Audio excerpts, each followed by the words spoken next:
The sun was setting as Thomas Jackson turned onto the dirt road leading to his new home. After 15 long years of serving his country, he finally had a place to call his own. It wasn't much, just a small 2-bedroom house on 3 acres of land outside of town, but it was exactly what he wanted: quiet, private. A place where the memories might finally stop haunting him at night. "Almost home, boy," Thomas said, glancing at the German Shepherd in the passenger seat. Rex perked up his ears and gave a soft whine.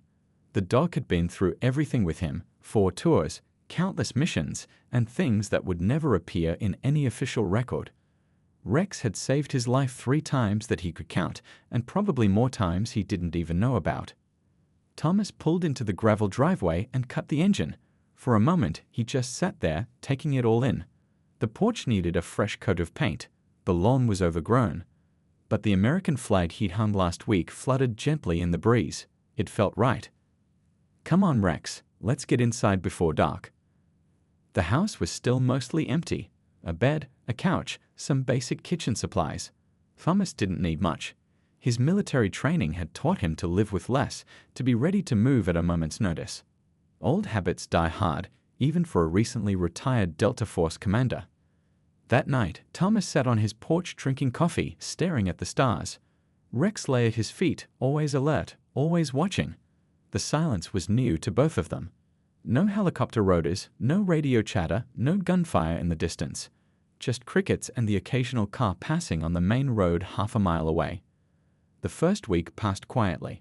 Thomas established a routine: morning runs with Rex, working on fixing up the house, reading books he'd never had time for. Sometimes the memories would come rushing back, and he'd find himself sweating, heart racing, reaching for a weapon that wasn't there. Rex always seemed to know, pressing his warm body against Thomas's leg until the moment passed. His neighbors kept their distance. Thomas noticed the curious looks when he drove into town for supplies, heard the whispers. A single black man, muscular and scarred, moving into their small, mostly white community raised eyebrows. Thomas didn't mind. He preferred being left alone anyway. On Saturday morning, Thomas was planting a vegetable garden in the backyard. He had never grown anything before, but the idea appealed to him, creating life instead of taking it. His therapist at the VA would probably call it progress. "What do you think, Rex?" "Tomatoes over here, maybe some peppers by the fence," he asked. Rex wagged his tail, more interested in chasing a butterfly than gardening plants. Thomas didn't talk much about his military career. Most of his missions were classified anyway. Operations in countries the American public didn't even know had US troops on the ground. He had been the best at what he did: planning, leading, executing missions that others considered impossible. His team had rescued hostages, eliminated high-value targets, gathered intelligence that changed the course of conflicts. But the cost had been high. Friends lost. Nightmares that wouldn't fade. A marriage that couldn't survive the secrets and the absences. Now all he wanted was peace. A quiet life with his dog, maybe eventually reconnect with his younger brother in Atlanta. Thomas had missed so many birthdays, holidays, and important moments while serving his country. Perhaps it wasn't too late to build something new. As the sun reached its highest point, Thomas wiped the sweat from his brow and stood up, surveying his work. The garden beds were taking shape. Tomorrow he'd go into town for seeds and plants. "Good work, partner," he said to Rex, who was now dozing in a patch of sunlight. "We might actually belong here someday." Little did Thomas know that in less than 24 hours, everything would change.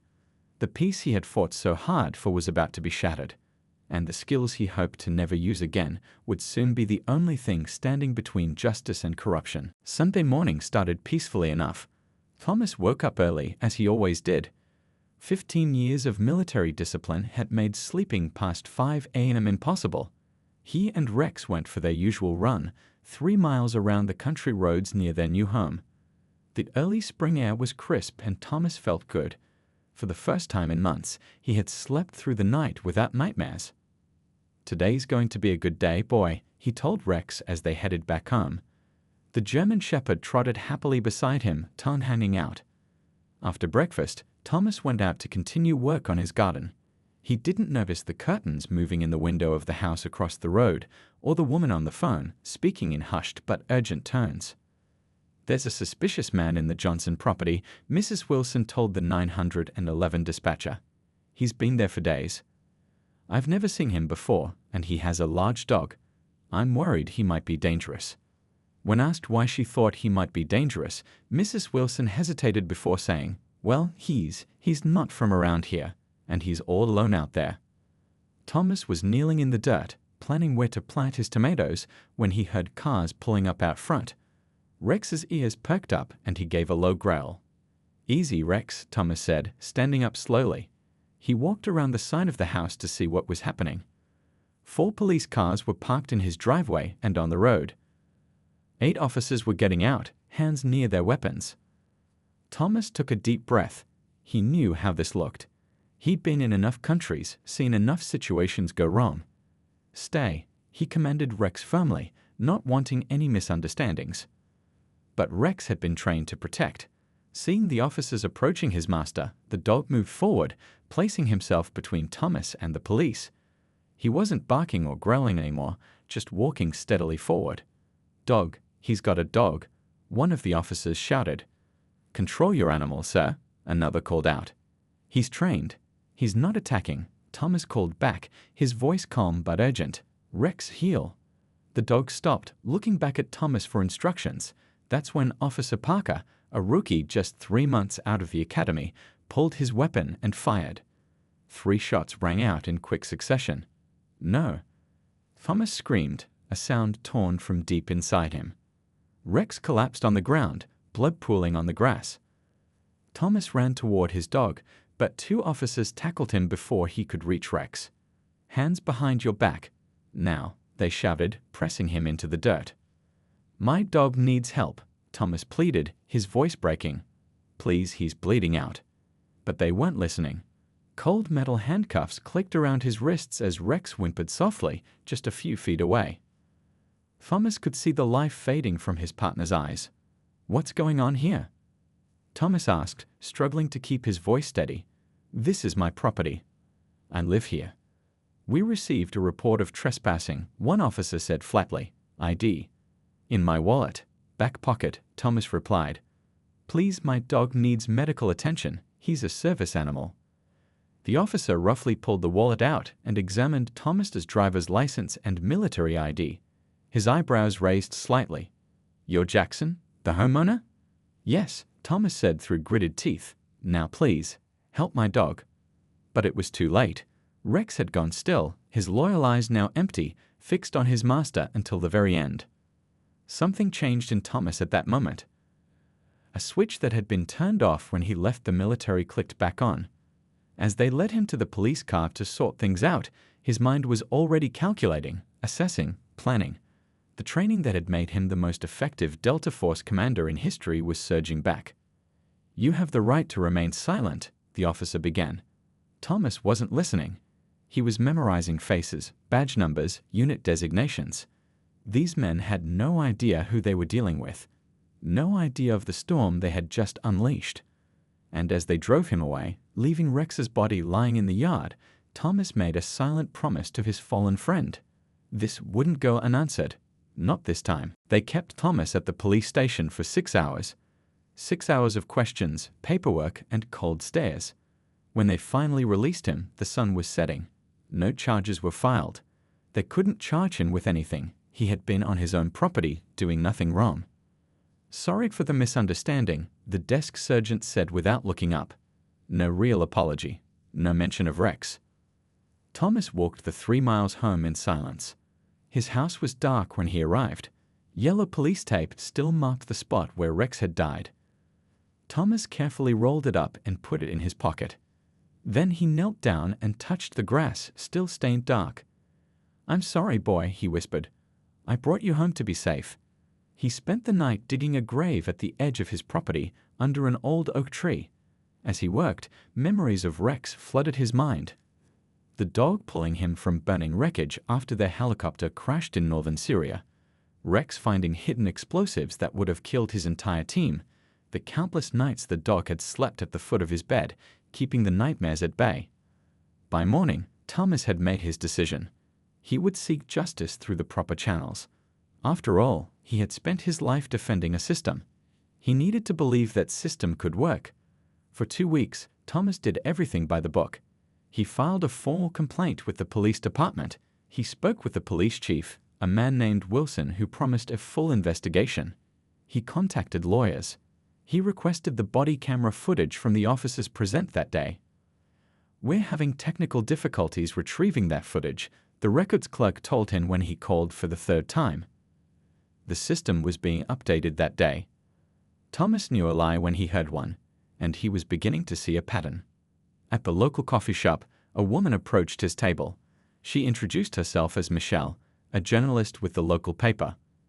"I heard what happened to your dog," she said, sitting down without being invited. "It's not the first time."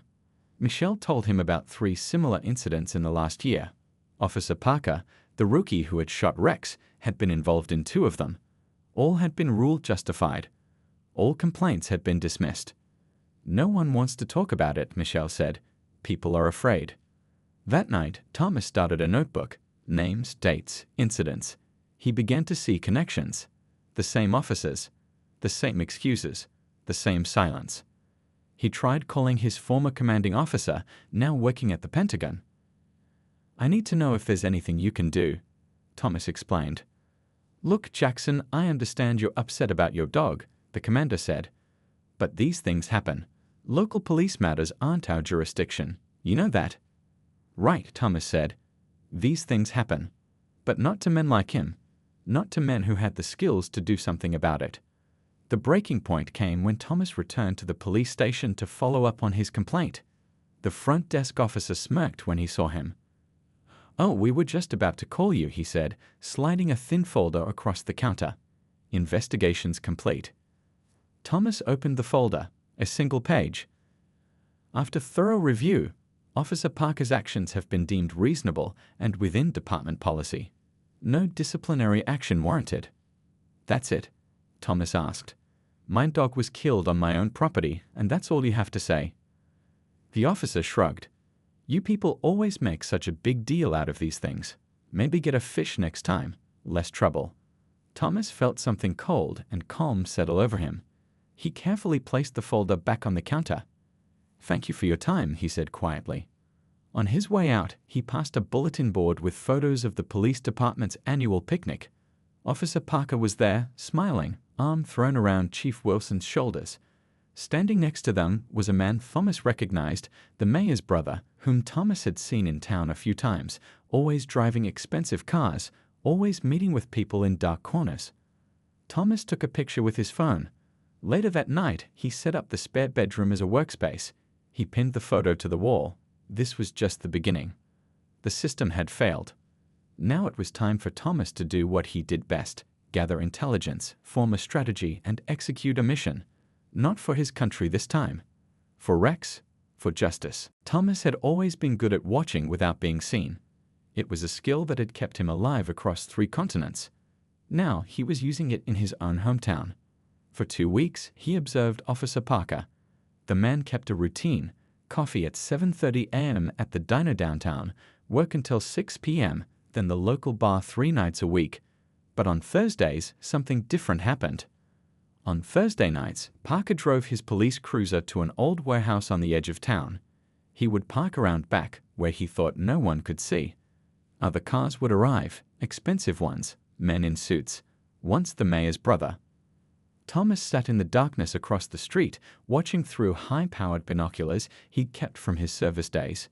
He took photos with a camera that could capture clear images even in near darkness. The skills he had used to document terrorist compounds in remote mountains were now being put to use in small-town America. "What are you up to, Parker?" Thomas whispered to himself as he watched packages being carried from the warehouse to waiting cars. During the day, Thomas expanded his investigation. He followed Chief Wilson to a bank where the chief made large cash deposits every Friday. He tracked the mayor's brother to meetings with known local drug dealers. The pieces were beginning to fit together. Parker and several other officers were providing protection for a drug operation run by the mayor's brother. Chief Wilson was getting paid to look the other way, and anyone who got too close to the truth faced consequences. Thomas created a secure room in his basement. The walls were covered with photos, maps, and notes. Redstream connected the players in this corrupt network. He set up cameras around his property, not just for security, but to gather evidence if they came for him again. One night, Thomas followed Parker to a meeting with a nervous-looking young police officer named Rivera. They sat in Parker's car for 20 minutes. Thomas couldn't hear what they were saying, but Rivera's body language told the story. He was being recruited or threatened. When Rivera left, looking pale and shaken, Thomas made a decision to follow him instead of Parker. The young officer drove to a small apartment complex and sat in his car for a long time, head in his hands. Thomas approached quietly, tapping on the window. Rivera jumped, reaching for his gun. "Easy," Thomas said, holding his hands up. "I just want to talk." "Who are you?" Rivera asked, not lowering his weapon. "Someone who knows what Parker and Wilson are involved in," Thomas replied. "And I'm guessing you're not comfortable with it." Rivera's hand trembled slightly. "You don't know what you're talking about. Thursday nights at the warehouse. Cash deposits at First National every Friday. The mayor's brother running drugs through our town with police protection," Thomas said calmly. "Am I close?" Rivera's face went white. He lowered his gun slowly. "How do you know all this?" "It's what I used to do. Gather intelligence. Find patterns," Thomas explained. "The question is, what are you going to do about it?" "What can I do?" Rivera asked, his voice barely above a whisper. "They'll destroy me if I talk. I've got a family." Thomas nodded. "I understand. But this town deserves better. The people deserve better." "They've got everybody important in their pocket," Rivera said. "Even if I wanted to report this, who would I go to? The state police captain plays golf with the chief every weekend." Thomas handed Rivera a small, secure phone. "If you change your mind, or if you see something I should know about, call this number. It can't be traced." As he walked away, Thomas heard Rivera call out, "They're planning something big. Next Thursday. Biggest shipment yet." Thomas turned back. "Thanks." That night, Thomas expanded his map of connections. Rivera was a potential ally, scared, but with a conscience. There might be others in the department who felt the same way. He needed more evidence, something concrete that couldn't be ignored or covered up. The shipment on Thursday could be his opportunity.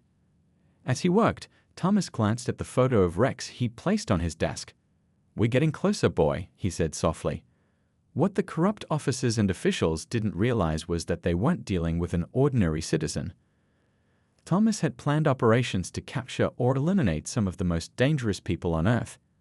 He had led teams into situations far more complex than this small-town conspiracy. And unlike those missions, where he had to follow orders and protocols, this time Thomas was working for himself, for justice, for Rex. As dawn broke, Thomas finally stepped back from his wall of evidence. He had a plan now. In just 1 week, the entire corrupt system would be exposed. He just needed to be patient, careful, and precise, just like he'd been trained to be. Thomas knew he couldn't fight this battle alone. Despite his skills, taking down an entire corrupt system required allies. He decided to take a calculated risk. Detective Lawson was different from the other cops. Thomas had been watching her for days. She worked late, refused to socialize with Parker and his crew, and often argued with the chief behind closed doors. If anyone in the department still had integrity, it was her. On Wednesday morning, Thomas followed her to a small coffee shop 3 towns over. She always went there on her day off, far from the watchful eyes of her colleagues. "Mind if I join you?" Thomas asked, approaching her table. Detective Lawson looked up, instantly alert. "You're the guy whose dog was shot." "Thomas Jackson," he said, extending his hand. She hesitated before shaking it. "What do you want?" "5 minutes of your time," Thomas replied, sitting down. "I think we have a common interest in cleaning up this town." Thomas slid a thumb drive across the table. "Everything I've gathered on Parker, Wilson, and the mayor's brother. Drug shipments, money laundering, witness intimidation." Lawson stayed at the drive but didn't touch it. "Why come to me?"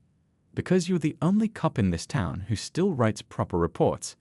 The only one who questions the chief's orders. The only one who might remember why you put on the badge in the first place." Her eyes narrowed. "You've been watching me." "I've been watching everyone," Thomas said calmly. "It's what I was trained to do." "And what exactly were you trained for, Mr. Jackson?" she asked. "That's classified," he replied with the hint of a smile. "But let's just say I've taken down bigger operations than this in countries you've never heard of." Lawson finally picked up the drive. "If even half of what you're suggesting is true, this goes beyond our department. We'd need federal involvement." "I agree," Thomas said. "I have a contact at the FBI field office in the city, but we need more concrete evidence of the connection between the police department and the drug operation." "The shipment tomorrow night," Lawson said, leaning forward. "Rivera told you about it." Thomas raised an eyebrow. "You know about Rivera?"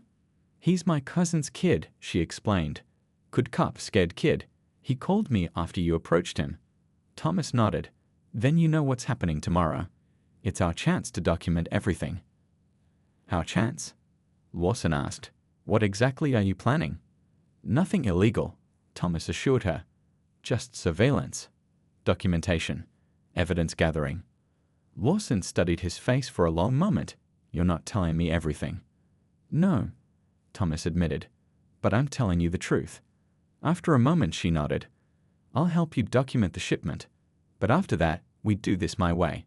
By the book, federal authorities, proper channels." "Agreed," Thomas said, "as long as those channels aren't already compromised." They spent the next hour planning. Lawson would be on duty, keeping track of police movements. Thomas would position himself near the warehouse, documenting the shipment and the handoffs. As they were leaving, Lawson grabbed Thomas's arm. "I'm sorry about your dog. It wasn't right." Thomas felt something crack in his carefully maintained composure. "No, it wasn't." "We'll get justice," she promised. "The right way." That night, Thomas prepared his equipment: camera with night vision capability, directional microphone, bulletproof vest under his jacket. Old habits. Just before midnight, his secure phone buzzed. A text from Lawson. "Aim Gort, they know."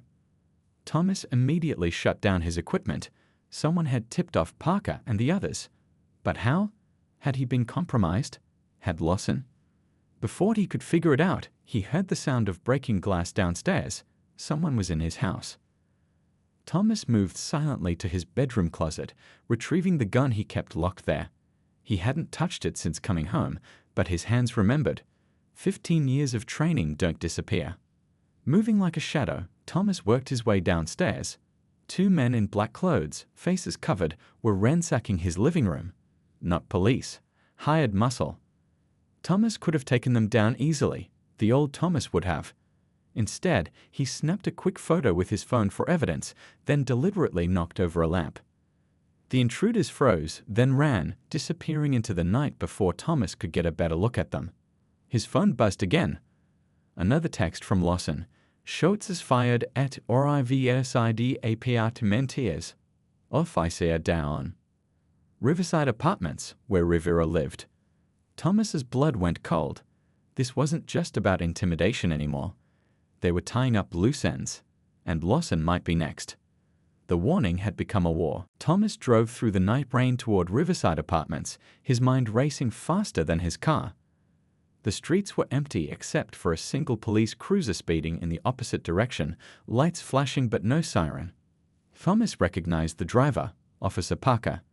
When he reached the apartment complex, 2 ambulances were already there. A small crowd of residents huddled under the building's overhang, watching as paramedics wheeled someone out on a stretcher. Thomas caught a glimpse of Rivera's face, pale, oxygen mask covering his mouth and nose, but alive. Thomas kept his distance, baseball cap pulled low. A uniformed officer was taking statements, but didn't seem particularly interested in what the witnesses had to say. Just going through the motions. Thomas's phone vibrated. A text from Lawson. "Meet me at the 24-hour diner. Come alone." The diner was 15 minutes away, nearly empty at this late hour. Lawson sat in a corner booth, her face tight with worry and anger. A cut above her eye had been hastily bandaged. What happened? Thomas asked, sliding into the seat across from her. "They came for Rivera first," she said, her voice low. 2 shots through his living room window. Missed his heart by inches. He'll live, but he's in bad shape. And you?" Lawson touched the bandage above her eye. Someone ran me off the road on my way to Rivera's place. Could have been an accident, but we both know it wasn't, Thomas finished. They're cleaning house. The waitress brought coffee neither of them had ordered. They waited until she was out of earshot before continuing. It gets worse, Lawson said. Chief Wilson has called an emergency meeting for the morning. Official story is that Rivera was shot by a drug dealer he was investigating, and they're spinning a new story about you. What kind of story? That you're unstable, PTSD-crazed veteran with a grudge against police. They're getting a warrant to search your house, claiming anonymous tips about weapons and drugs. Thomas felt cold anger settling in his chest. They're going to plant evidence. Most likely, Lawson agreed. And once they do, your credibility is gone. Everything you've gathered becomes the ravings of a criminal. Thomas took a slow sip of coffee, thinking, who else can we trust in the department? No one, Lawson said firmly. Wilson's got half the force on his payroll and the other half too scared to speak up. What about state police? FBI? Lawson shook her head. Wilson's brother-in-law is a captain in the state police, and the FBI won't move without solid evidence, which will take time we don't have. Thomas looked out the window at the rain-slicked parking lot. They're making their move tomorrow, aren't they? The big shipment is still happening. Yes, but they've changed the location. It's going down at the old paper mill, not the warehouse. Lawson pushed a napkin across the table with an address scribbled on it. They're bringing in outside muscle for security. Word is they're nervous about a rival crew making a move on the shipment. Thomas pocketed the napkin. How many officers are involved? Wilson, Parker, and at least 4 others that I know of, Lawson replied. They'll have the station practically empty tomorrow night, except for the dispatch desk. Thomas's mind was already formulating a plan, entry points, timing, contingencies. Skills he'd honed across dozens of missions were now focused on one goal. What are you thinking? Lawson asked, studying his face. I'm thinking it's time to end this, Thomas said quietly. But I need you to trust me, and I need your help. Lawson hesitated. What exactly are you planning to do? Nothing that crosses the line, Thomas assured her. But we need to document everything, the shipment, the handoff, the officers involved, irrefutable evidence. And then? Then we take it straight to the U.S. Attorney's office, bypass local channels completely. Lawson nodded slowly. I can get us police radios. And I'm scheduled to work dispatch tomorrow night. I can make sure you know where everyone is. Good, Thomas said. There's one more thing. I need access to the evidence room at the station. Lawson's eyes widened. That's impossible without setting off alarms, I know, Thomas cut in. But if we're going to clear Rivera's name and stop these people, we need the body cam footage they're hiding. The footage from the day they killed Rex. Lawson looked at him for a long moment. You're not just some veteran, are you? What did you really do in the military? Thomas gave her a small, tight smile. Let's just say I've gotten into more secure places than a small-town police station. As they finalized their plan, Thomas felt a familiar calm settling over him. The clarity that always came before a mission. Tomorrow night, the corrupt officers would discover just how badly they had underestimated the man whose dog they had killed. The old paper mill stood dark against the night sky, its broken windows like empty eyes watching the surrounding forest. Thomas had been in position since sunset, hidden in the tree line with a clear view of both entrances. His military training had taught him the value of patience. Tonight, that patience would pay off. Just before midnight, the first cars arrived, 3 black SUVs with tinted windows. Men in expensive suits stepped out, followed by armed guards who immediately took up positions around the building. 20 minutes later, Chief Wilson arrived with Parker and 2 other officers in civilian clothes. Thomas documented everything through his camera, capturing faces, license plates, and the moment when large duffel bags changed hands. These weren't just small-town cops taking bribes anymore. This was organized crime with police protection. His secure phone vibrated. A text from Lawson, station clear. Only Rodriguez at dispatch desk. She's on our side. Evidence room unguarded. This was his window. Thomas had given Lawson a small device to attach to the police station's security system. When activated, it would create a loop in the camera feed. a trick he had used in hostile territories around the world. Thomas moved silently through the forest, made his way to his truck parked a half-mile away, and drove quickly to the station. The parking lot was nearly empty, just as Lawson had promised. The back door opened with the keycard Lawson had provided. Thomas moved through the dark hallways like a ghost, knowing exactly where to go from the building plans he had memorized. The evidence room was locked with a simple keypad.